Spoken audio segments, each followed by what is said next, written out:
Ob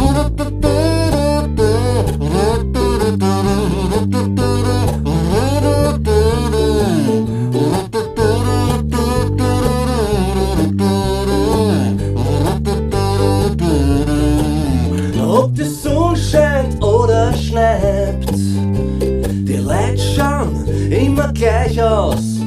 Einer grauer als der andere, alles gangetens auf ein Begräbnis.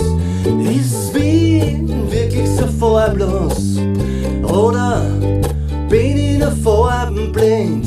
Na, das kann's ja nicht sein, dass nur so wenig bunte Fegen gibt. Ich bin eine graue Maus, so wie der Asphalt, wie der Gestank aus dem Auto aus Bofredl.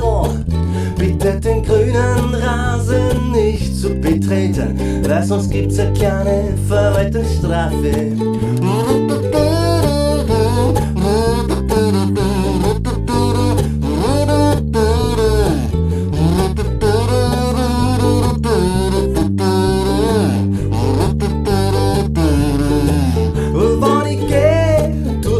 Kaufhaus, durch die Kinderabteilung, mich hat immer am liebsten gleich alles kaufen, doch leider passt sie nirgends einer.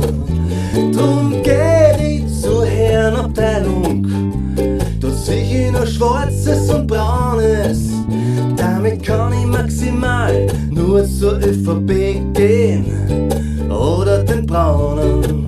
Ich bin eine graue Maus, so wie der Asphalt, wie der Gestank aus dem Auto aus Bofredl. Bitte den grünen Rasen nicht zu betreten, weil sonst gibt's eine kleine Verwaltungsstrafe.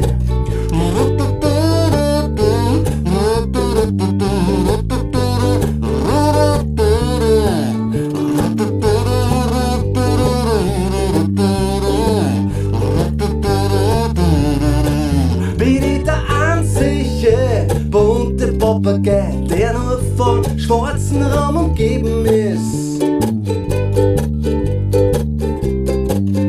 Oder lebe ich einfach nur im falschen Film? Willkommen in Österreich, da passt man sich nämlich an.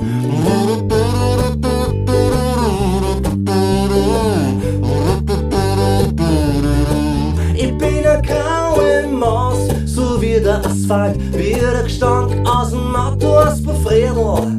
Bitte den grünen Rasen nicht zu betreten, weil sonst gibt's eine kleine Verwaltungsstrafe.